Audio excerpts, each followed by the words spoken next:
사랑해 주님, 하나님의 아들로 인정받은 우리들, 하나님의 상속자로 인정받은 우리들, 그러기에 영광을 받기 위해서 고난도 함께 받아야 된다는 말씀을 오늘 하십니다. 이 말씀의 의미가 무엇인지 깨닫게 하시고 우리가 하나님의 자녀로서 어떤 삶을 살아야 되는지를 생각할 수 있는 시간으로 삼아 주시옵소서. 말씀 가운데 하나님의 음성을 듣게 하시고 말씀을 통해서 하나님의 뜻을 깨닫는 시간 되게 하여 주옵소서. 모든 것 감사드리며 예수님의 이름으로 간절히 기도하옵나이다. 아멘. 오늘은 하나님과 함께 받는 영광과 고난이라는 제목으로 여러분과 말씀을 같이 나누기 원합니다. 사람은 어떤 존재입니까? 사람에 대해서 백과사전에서는 사람을 이렇게 정의를 합니다. 사람 또는 호모 사피엔스라는 두 발로 서서 걸어다니는 사람과의 영장류 동물이다라고 정의를 합니다. 지구상의 사람을 통틀어 우리는 인류라고 지칭을 합니다. 사람은 추상적인 사유, 언어 사용, 자기 반성, 문제 해결을 할 수 있고 감정을 느낄 수 있는 고도로 발달된 두뇌를 가지고 있습니다. 이로써 인간은 개인이 자신을 통합적으로 인식하는 주체가 됩니다. 그러나 환경과 상황에 따라서 자신을 통합하는 데 많은 영향을 받는 것도 사람입니다. 사람은 자신에게 주어진 환경과 상황에 따라서 얼마든지 자신을 변하게 할 수 있는 존재라는 사실을 인정해야 합니다. 그래서 인간은 언제든지 개인주의가 삶의 기본 바탕에 깔려 있고 이기주의가 개인의 삶을 지배하는 구조로 살아갑니다. 오늘 본문의 마지막에 있는 말씀을 보면 이런 말씀이 있습니다. 영광을 받기 위해서 고난도 함께 받아야 한다고 합니다.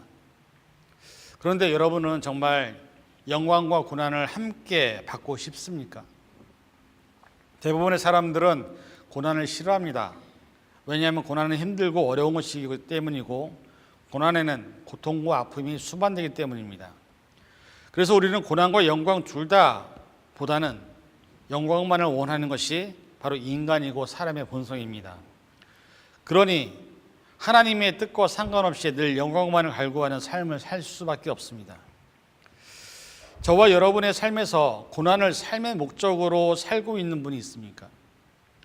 여러분의 삶을 모두 희생해서 힘들고 어려운 삶을 살기를 바라는 분이 지금 여기 있습니까? 그래서 현대 기독교의 신앙은 하나님의 뜻과 상관없이 개인적이고 이기적인 신앙생활을 하고 있는 것입니다. 사람이면 다 사람이냐, 사람다워야 사람이지라는 우리가 입버릇처럼 쓰는 말이 있습니다. 그렇다면 사람다운 사람은 무엇이고 사람답게 산다는 것은 무엇을 의미하는 걸까? 이처럼 인간은 본질을 문제 삼으면서 인간을 인간답게 하는 것이 무엇인지를 묻고 이를 밝혀보려는 학문이 바로 인간학이라는 학문입니다.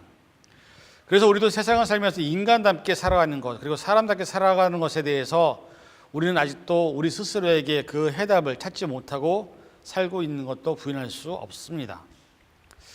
어떻게 하면 인간답게 사는 것인지, 어떻게 하면 사람답게 살 수 있는지에 대해서 늘 고민하고 생각하고 우리의 삶에 대한 부분들을 좀 더 자문하며 살아가면 그런 사람들은 조금은 나은 부류의 사람들입니다.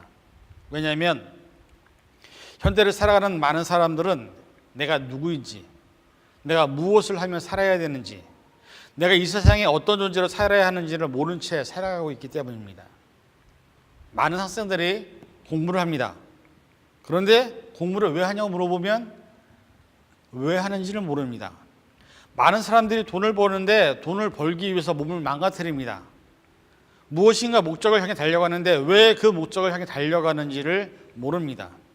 그래서 목적을 이루고 나면 스스로 목숨을 끊는 사람들이 많이 있습니다.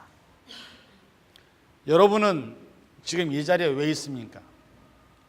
여러분은 왜 예수님을 믿으십니까? 여러분은 신앙생활을 왜 하십니까? 그리고 그리스도인의 삶은 어떠해야 합니까? 신앙 안에서 우리는 질문을 해야 합니다.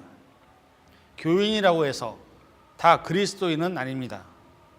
교인이라는 자리에서 그리스도인으로 성화되기 위해서 우리는 이 자리에 있는 것입니다. 그렇다면 그리스도인다운 삶은 어떤 삶이고, 그러한 삶을 살기 위해서 우리는 내 자신을 어떻게 바꿔야 하는지를 오늘 이 시간 말씀을 통해서 우리가 살펴보기 원합니다.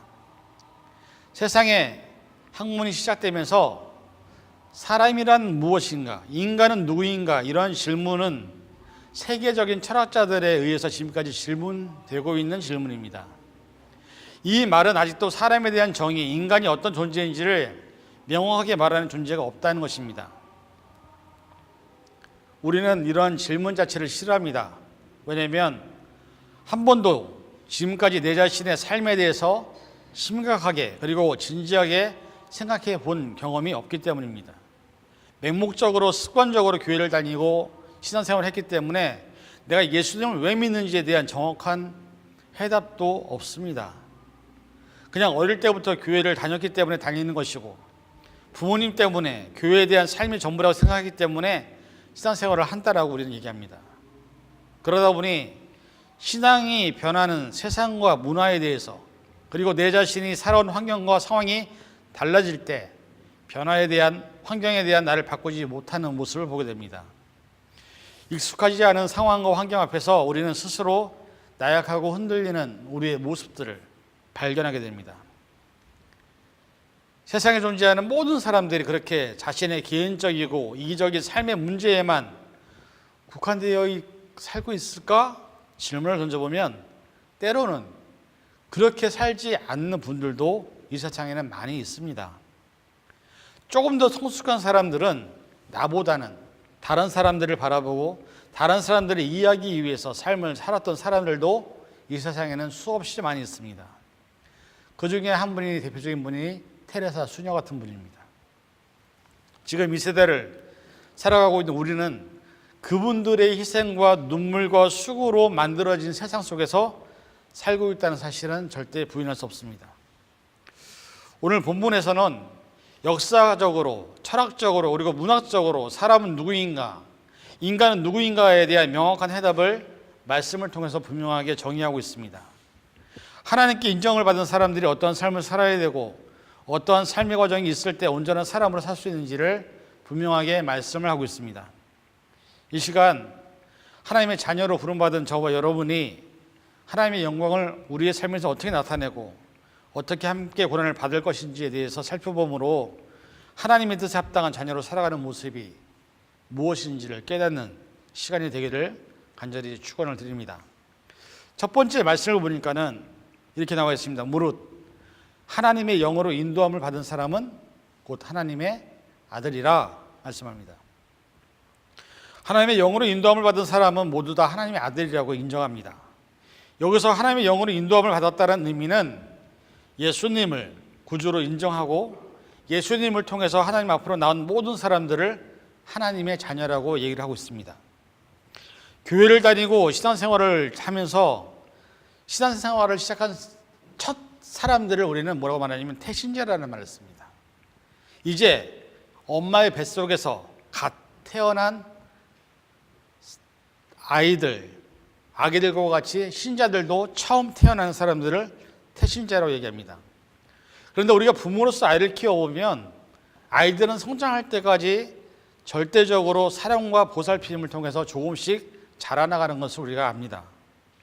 신앙의 성숙도, 믿음의 성장도 단번에 이루어지지 않습니다. 새롭게 신앙생활을 시작하는 사람들은 아직도 젖만 먹어야 하는 아이와 같이 되어 있을 수도 있고 누워만 있고 기저귀를 갈아주어야만 하는 단계들도 있습니다. 그렇게 시작된 신앙생활은 시간이 흐를수록 단단한 음식을 먹을 수 있게 해야 하고 걸음마를 걸어야 하게 하고 때로 넘어지기도 하고 쓰러지기도 하고 자신이 원하는 것을 갖지 못할 때는 때를 쓰며 울 때도 있지만 그 안에서 엄마는 아기가 잘 자랄 수 있도록 포기하지 않고 사랑과 인내와 희생과 수고를 통해서 아이로 그리고 어린이로 청소년으로 청년으로 이르게 하는 과정이 있어야 비로소 그리스도의 장성한 분량에까지 이르게 한다는 것을 우리는 압니다. 그런데 중요한 것은 이러한 모든 과정은 모든 사람들이 겪는다는 것입니다. 그 과정을 겪을 때 우리 그리스도인들에게 중요한 것은 뭐냐면 우리 정체성입니다. 우리가 누구냐? 무엇을 위해서 잘하고 있느냐? 무엇을 위해서 밥을 먹고 있느냐? 무엇을 위해서 넘어지느냐? 무엇을 위해서 내가 걷고 있냐에 대한 부분을 알지 못하면 우리는 그냥 잘하는 사람으로 설 수밖에 없습니다. 그 대표적인 사람이 성경에서는 모세를 들 수 있습니다. 모세는 태어날 때 애굽왕의 칙령으로 모든 아이들은 죽어야만 되는 운명을 갖고 태어난 사람이었습니다. 그러나 누나 미리암의 재치로 인해서 모세는 바로의 공주의 아들이 됩니다. 그리고 애굽 왕국에서 40년을 자라게 됩니다.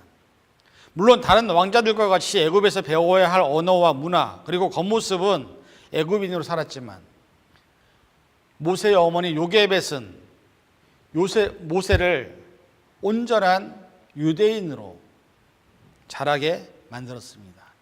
애굽의 교육을 받았지만 애굽의 문화에 있었지만 애굽의 왕궁에 있었지만 요게벳은 모세를 하나님의 사람으로 너는 유대인이라는 그 정체성을 잃어버리지 않게끔 교육을 시켰다는 것을 우리는 압니다. 저와 여러분은 모세와 같은 사람들입니다. 세상이라는 환경에 살고 있고 세상의 문화 속에 살고 있고 세상의 상황 속에 살고 있지만 우리의 정체성은 그리스도인이라는 정체성을 잃어버리면 안 된다는 것입니다.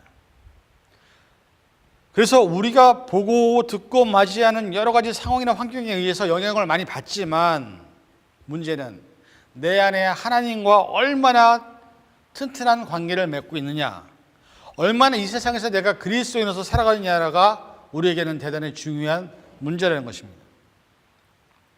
고린도전서 2장 12절에 보니까 이런 말씀이 있습니다. 우리가 세상의 영을 받지 아니하고 오직 하나님으로부터 온 영을 받았으니 이는 우리로 하여금 하나님에게서 우리에게 은혜로 주신 것들을 알게 하려 하심이라. 우리는 하나님의 영을 받은 사람들입니다.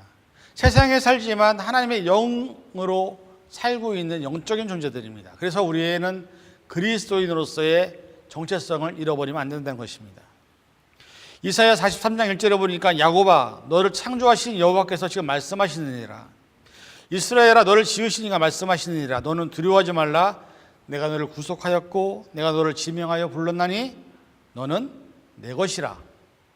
하나님이 우리의 주인이시고 하나님이 우리의 아버지십니다.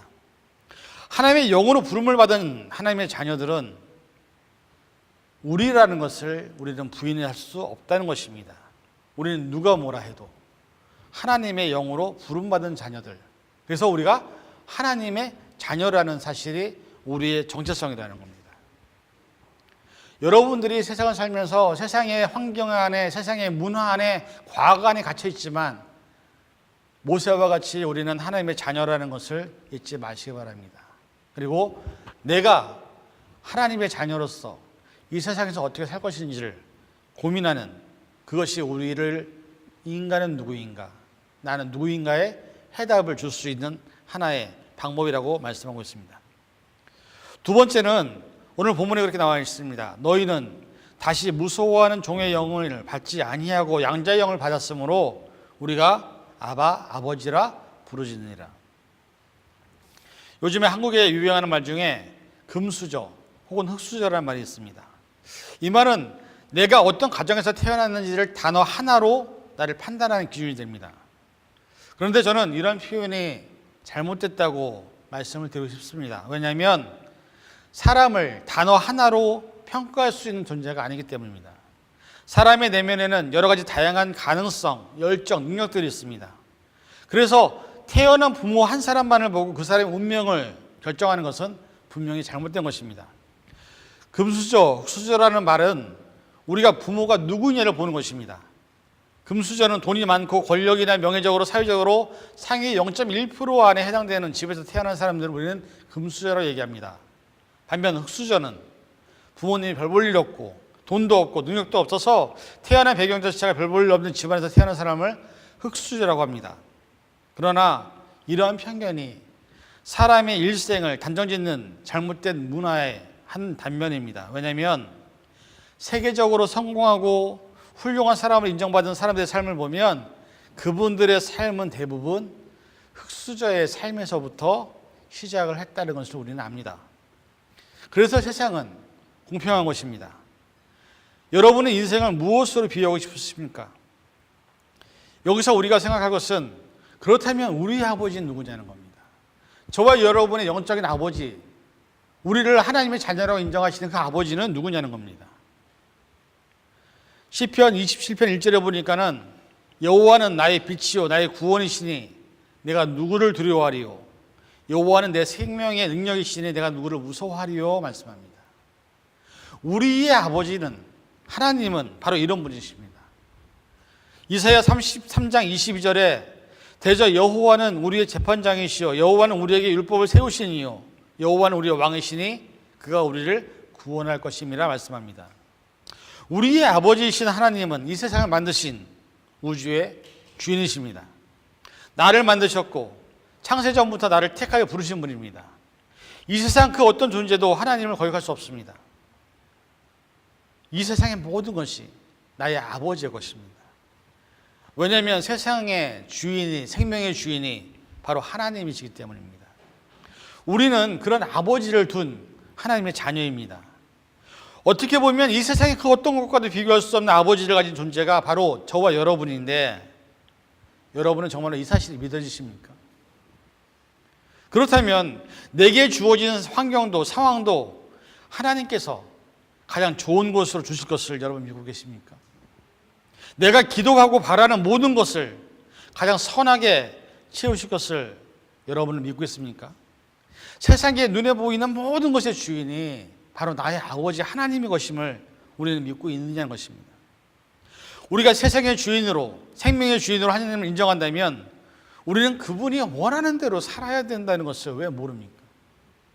그분의 뜻대로 살아야 되는 겁니다. 우리의 뜻도 아니고 우리의 생각도 아니고 우리의 의지가 아닌 하나님이 원하시는 삶으로 살아야 하나님은 우리를 보시고 기뻐하시고 행복해 하신다는 사실을 여러분은 얼마나 믿고 있습니까? 또 얼마나 그렇게 살고 있습니까?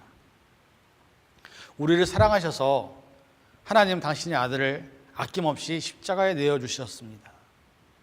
그 하나님이 오늘 우리와 함께 있기를 원하십니다. 매 순간마다 하나님은 우리와 함께 울기를 원하시고 우리와 함께 웃고 행복하기를 바라시는 것이 우리 아버지의 마음임을 우리는 깨달아야 합니다. 오늘 그 하나님의 아버지께서 우리에게 묻습니다. 힘들고 어려운 시간을 보내고 있지만 잊지 마라. 언제나 나는 너와 함께하고 있단다. 한 번도 너를 향해서 눈을 돌린 적이 없단다. 그러니 하나님의 사랑을 회복하고 하나님을 아빠라고 부를 수 있는 그런 너와 내가 되기를 원한다라고 우리에게 말씀하고 있습니다. 아빠라고 부를 수 있는 그 하나님, 그 아빠의 품 안에 안길 수 있는 우리의 정체성이 우리는 회복되어져야 됩니다.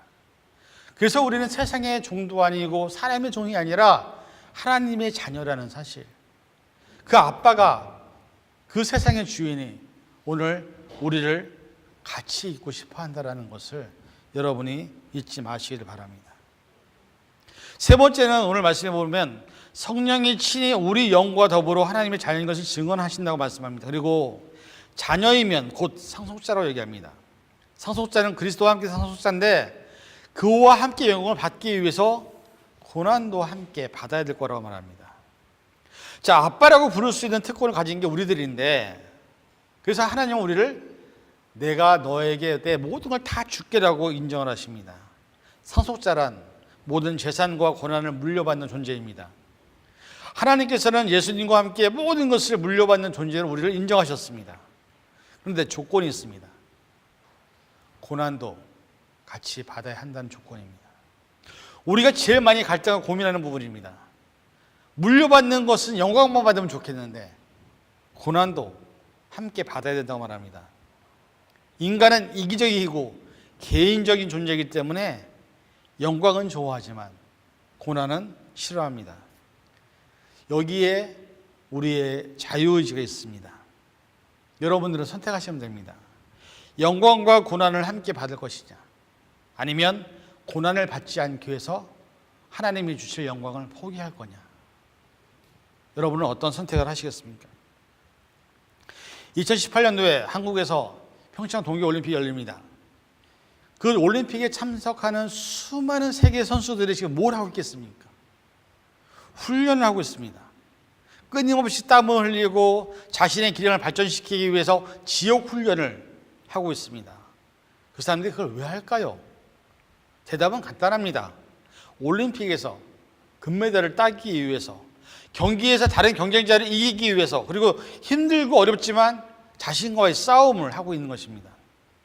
그들은 금과 은과 동메달이 나눠지는 환경이지만 자신이 어떤 존재인지를 세상에 있는 사람들에게 알리기 위해서 평생토록 땀을 흘리며 고생을 합니다.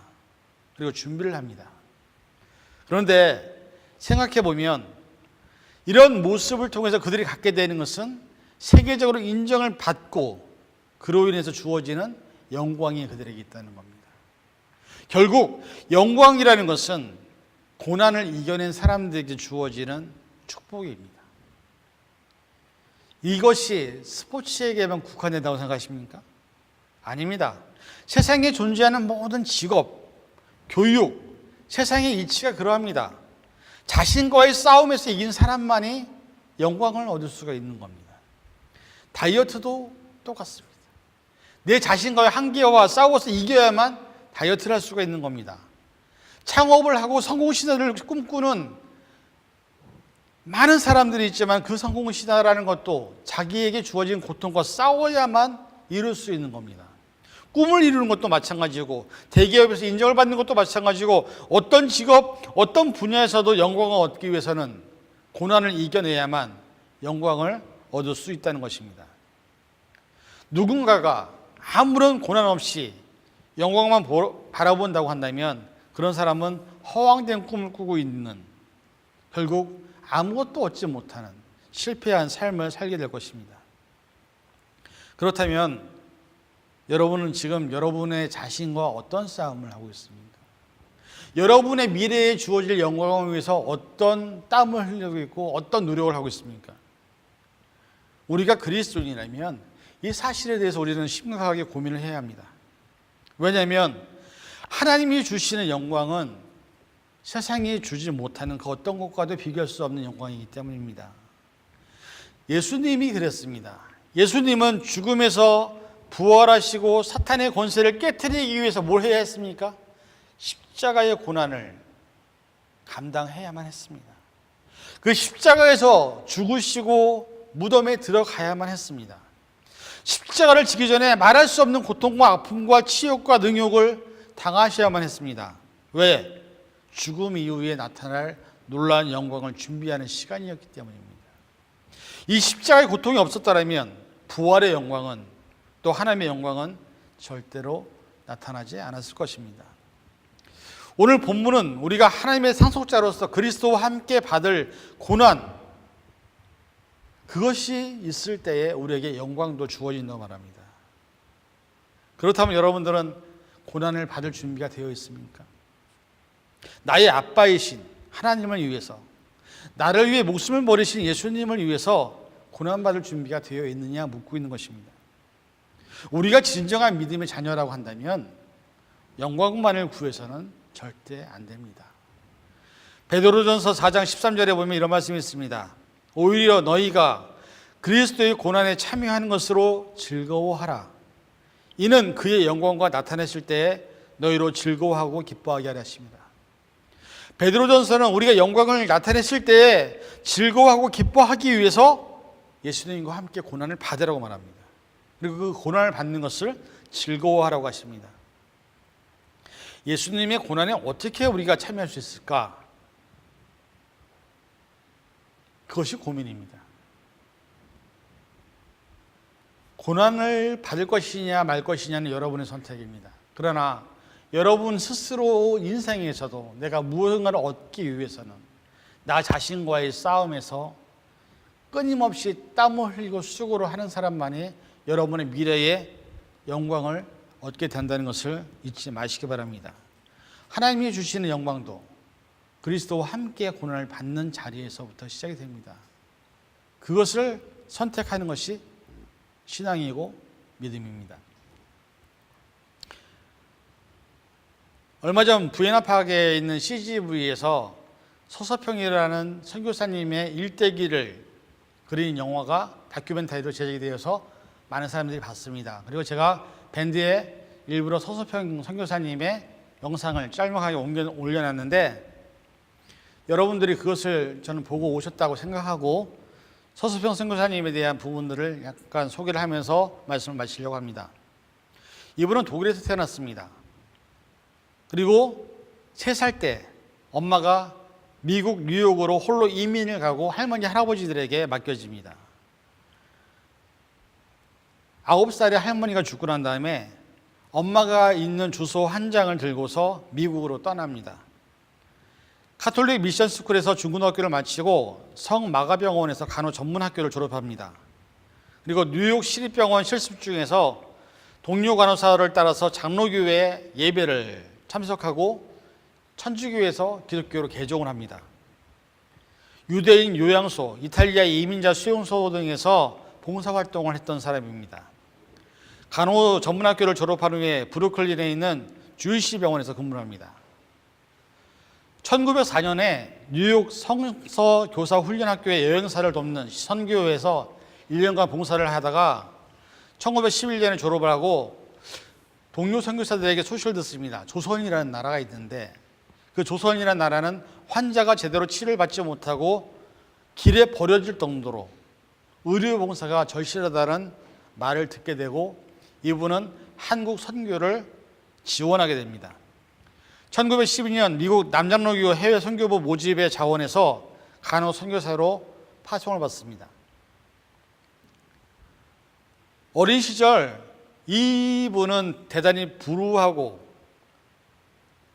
힘든 삶을 살았지만 바람과 햇살과 숲에 함께 살았다라고 스스로 고백을 합니다. 그래서 빗속에서 춤을 추는 것을 좋아했던 분입니다. 1912년 2월 20일 한국으로 파송이 됩니다. 여객선 SS 코리아호를 타고 20일 동안 바다를 건너서 한국에 도착을 합니다. 그 당시 광주 선교부 재중원에서 간호사로서 병원과 주일학교를 돕는 사역을 시작합니다. 이분이 처음 한국에 와서 한 일이 뭐였냐면 한국어를 배우는 것. 그 다음에 옥양목 적고리와 검정 통치마를 입고 다녔고 남자 검정 고무신을 신고 다녔습니다. 이분은 된장국을 좋아했고 온전한 조선인이 되기 위해서 평생 독신으로 살면서 미국으로 돌아갈 생각을 하지 않았던 분입니다. 32세부터 54세 죽음을 맞이하기까지 22년 동안 이분은 일제 점령기에 의료 혜택을 전혀 받지 못했던 광주의 궁핍한 지역을 중심으로 제주, 추자도 등에서 간호 선교사 활동을 했습니다. 미혼모, 고아, 한센인, 노숙인 등을 가난하고 병약한 많은 사람들을 돌봤습니다. 이분의 닉네임은 나 환자의 어머니라고 불릴 정도로 그리고 자기가 받는 월급은 대부분 빈민과 병자들과 여성을 위해서 다 나누어줬습니다. 입양하여서 고아로 키운 아이들이 14명이었습니다. 오갈 곳 없는 과부들을 가족처럼 품어서 집에서 같이 지내는 사람들이 38명이었습니다. 광주 양림동에서는 여성의 자립을 위해서 양장업을 지도를 했고요. 뽕나무를 더 심고 시설을 세우기 위해서 미국에다 기금을 요청하기도 했습니다. 제주에서 여성 자립을 위해 고사리 채취를 도왔고 임종 때에는 자기의 몸을 해부용으로 간호사들에게 기부를 했습니다. 죽은 다음에 이 사람의 변명이 나왔습니다. 영양실조. 자기가 월급을 탄 모든 것들을 한국의 가난하고 힘들고 어려운 사람들에게 나눠주다 보니까 그리고 된장국만 먹다 보니까 자기가 자기 몸을 돌본 것이 없었습니다. 자신에게 주어진 모든 돈을 가난하고 힘든 삶을 살고 있는 사람들에게 주고 결국은 영양실조로 죽고 만 것입니다. 장래에 자신이 세운 이일학교 학생들이 운구 행렬을 했고요. 그 뒤로 수많은 여성들이 소불이고 따랐고 이분이 장례를 치를 때는 광주 최초의 시민사회장으로 치러졌습니다. 솔직히 저는 가능하면 여러분들이 이 서사평이라는 영화를 좀 봤으면 좋겠습니다. 우리가 살아가는 삶에 있어서 예수 그리스도와 함께 고난을 어떻게 함께 참여할 것인지, 저는 모르지만 이분의 죽음 이후에 하나님은 이분을 통해서 너무나 기뻐하셨다고 믿습니다.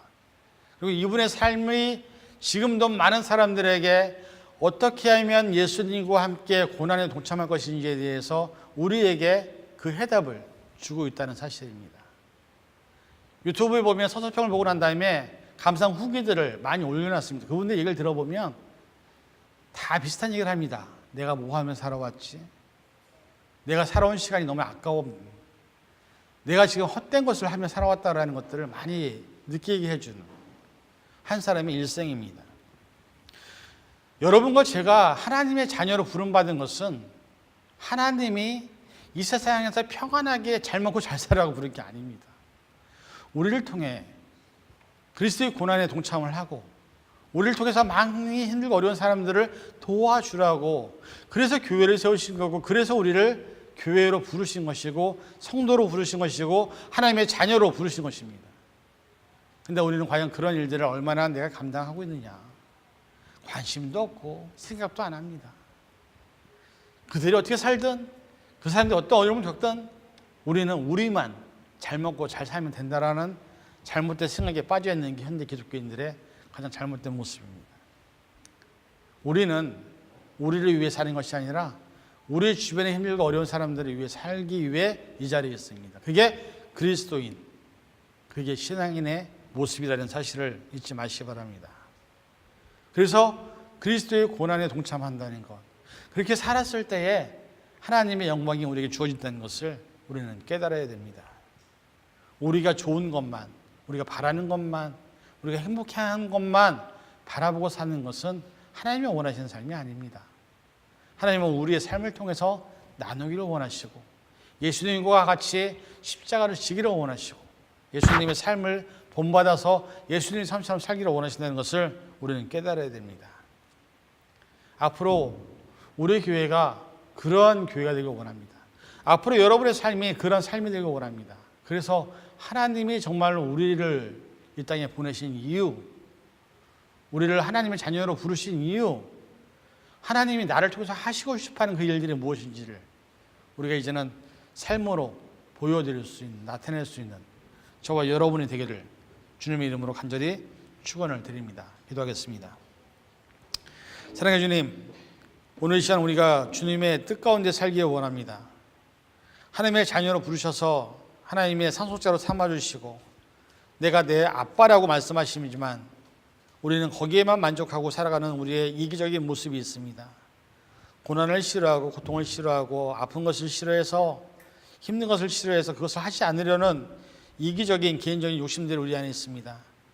이제는 성령이여 내 안에 임재하셔서 내가 하나님의 뜻을 실천하게 하시고 하나님을 위해서 무언가를 할 수 있는, 하나님이 원하시는 낮고 연약한 작은 자를 위해서 그들을 돌볼 수 있는, 그들의 눈을 향할 수 있는 우리들의 삶이 될 수 있도록 축복하여 주옵소서.